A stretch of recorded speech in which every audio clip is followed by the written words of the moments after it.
नमस्ते and welcome to this exciting episode of Satyology debunking mythology. जो मैं आपको आज बताने जा रहा हूं, यू विल बी शॉक्ड। तो शुवेंदु अधिकारी ने बंगाल में टीएमसी के साथ क्या प्रतिशोध किया। आपको मालूम ही है, हमने कितनी न्यूज पढ़ी थी कि हिंदुओं को ऐसे दबाया के रखा जाता था ममता बनर्जी के अंडर। टीएमसी के गुंडे प्लस बंगाल पुलिस जो ममता बनर्जी के अंडर थी दबा के रखती थी और हिंदू निकल नहीं पाते थे घर से बाहर। हमारे शो पे आपने अदिति चक्रवर्ती का इंटरव्यू देखिएगा, जो कि पोल वर्कर है और पोल को सुपरवाइज भी करती थी। वो बता रही थी क्या हालत है हिंदुओं की वहां पे, सेकंड क्लास से भी नीचे।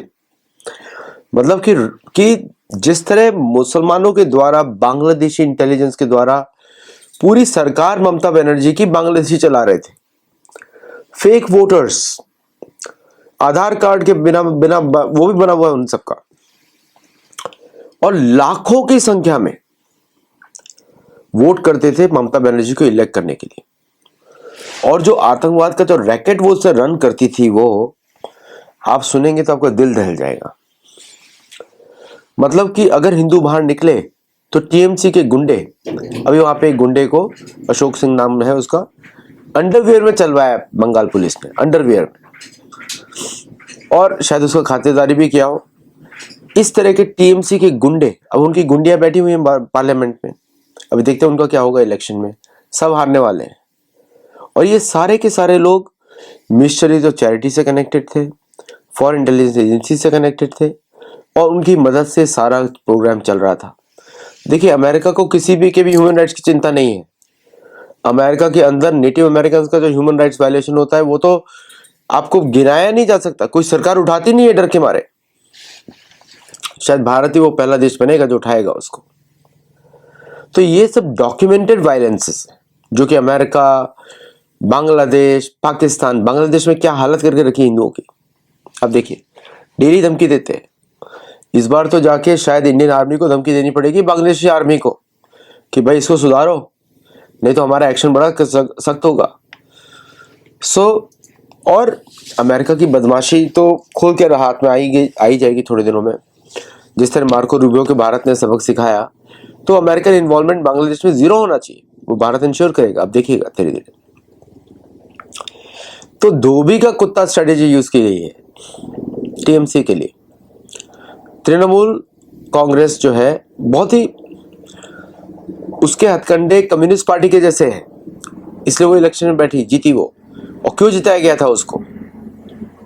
भारत के पश्चिमी बॉर्डर को कमजोर करने के लिए, ताकि बांग्लादेश से जो इन्फिल्ट्रेशन होगा उससे डेमोग्राफिक चेंज किया जाए और परमानेंटली एक तरीके से वेस्ट बंगाल को भी बांग्लादेश बनाया जाए। वैसे पूरा बांग्लादेश ही हिंदुओं का है, जस्ट लाइक पाकिस्तान भी पूरा हिंदुओं का है। Pakistan doesn't deserve a land, Bangladesh doesn't deserve a land, क्योंकि ये लोग बर्बाद कर देते हैं उस जगह को। हमारे लिए तो रिलीजियस सिग्निफिकेंस है।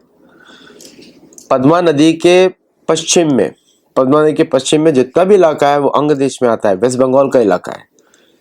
पद्मा नदी के पूर्व में जो इलाका है वो बंग देश का आता है, छोटा सा प्रांत, उसका त्रिपुरा शुरू हो जाता है। ये पुराने नक्शे हैं, लेकिन कभी किसी ने इस पे ध्यान नहीं दिया। अब जो एक्शन लिया है इन्होंने, टीएमसी हेडक्वार्टर्स को इन्होंने लैंडलॉर्ड सर्व्स एक्शन का इविक्शन नोटिस दिया है 2 महीने के लिए। 2 महीने के लिए, 2 महीने खाली करना है उसको। फाल्टा बीजेपी ने 1 लाख वोट से जीता, कांग्रेस का डिपॉजिट लॉस हो गया। अभिषेक बनर्जी अब गिरा रहा है, पहले बोल रहा था मैं खत्म कर दूंगा, मोदी को खत्म कर दूंगा, अमित शाह को देख लूंगा, ऐसा बकवास कर रहा था। केएमसी ने नोटिस भेजा शांति निकेतन घर के ऊपर, बुलडोजर बाहर खड़ा किया। अब वो 10 दिन का एक्सटेंशन मांग रहा है। फिर इलीगल जो टीएमसी बिल्डिंग्स थी, कासबा, बेलियाघाट, तिलजला, फ्लैटेंड, और जेसीबी की पूरी ट्रेन आ रही है पूरे बंगाल में। फिर आपको पता ही पहला डिसीजन क्या था, बीएसएफ को लैंड देना। अब भारतीय सेना भी वहां पर डिप्लॉयड है और 1 पर डिटेंशन सेंटर खोल रहे हैं। नो कोर्ट, नो बिरयानी, उन्होंने क्लियरली बोला नो कोर्ट्स नीडेड, क्योंकि इलीगल है। उनको भारत का कोर्ट क्यों मिलेगा? सीधा बीएसएफ को दिया जाएगा और बीएसएफ के साथ सीधा बाहर फेंक दिया जाएगा। तो ये जो है ना, जो टीएमसी जो बंगाल को रूल कर रही थी, अब डरे हुए घूम रहे हैं चूहे के जैसे। और जो पुलिस जो सैल्यूट कर रही थी टीएमसी को, अब आकाश सिंह को नंगा अंडरवियर में घुमा रही है सड़कों पर। तो ये इकोसिस्टम का डिस्ट्रक्शन ऐसे ही होता है ना। तो शुभेंदु अधिकारी जी ने पूरे देश का दिल जीत लिया, ऐसे पिटाई करी। तो प्रतिशोध जरूरी है। और केरल में भी ये हाल होगा, मैं प्रेडिक्शन करता हूँ, केरल में भी ये हाल होगा। तमिलनाडु में जैसे आएगी सरकार, यही हाल होगा डीएमके का, हिंदू सरकार जैसी आएगी। Annamalai should prepare. उस समय ज्यादा करुणा मत दिखाए जब को मौका मिले, कि राजनीति में धर्म के लिए हिंसा की जाती है। राजनीति धर्म के आधार पे होती है और धर्म में हिंसा होती है, की जाती है उसके लिए। धर्म रिलीजन नहीं होता। रिलीजन तो क्रूअल्टी के लिए बना है। अब देखते हैं, उसका अर्थ होता है सेना, रिलीगियर, joining back the Roman armies. तो अभी बंगाल में अब कौन सा माहौल बन रहा है, धीरे धीरे इंडस्ट्री आनी शुरू हो जाएगी, पैसा आना शुरू हो जाएगा, and within few years Bengal will be richer than Bangladesh. Bangladesh में यहाँ पर लुंगी वाले लोग घूमते हैं ना, और लुंगी वाले लोग हमेशा गरीबी लेके आते हैं हर जगह। और पाकिस्तानी से उनसे बहुत चिढ़ते हैं, बंगालियों से। और पाकिस्तान में भी शायद ऐसे हो रहा है, वहां पे भी हिंदू नहीं मारे हैं सब जगह पे। तो उनको भी एहसास हो रहा है कि मुसलमानों के पे रखेंगे इकॉनमी तो चलने वाली नहीं है। चलिए आज के लिए बस इतना ही, शॉर्ट अपडेट था। Thank you for watching. और वीडियो को लाइक करिए, शेयर करिए, हमारे मेंबर्स बनिए, गुरुकुल में जुड़िए। आपको गुरुकुल वर्ड थोड़ा बैकवर्ड लगता है, सोचिए कि धार्मिक पर्सनालिटी डेवलपमेंट, उसी को गुरुकुल बोलते हैं। धार्मिक पर्सनालिटी डेवलपमेंट वही गुरु है, गुरुकुल है। तो जुड़िए, वेटिंग लाइन है, एप्लीकेशन भर सकते हैं। जब हमको मौका मिलेगा तो आपको हम एडमिट करेंगे।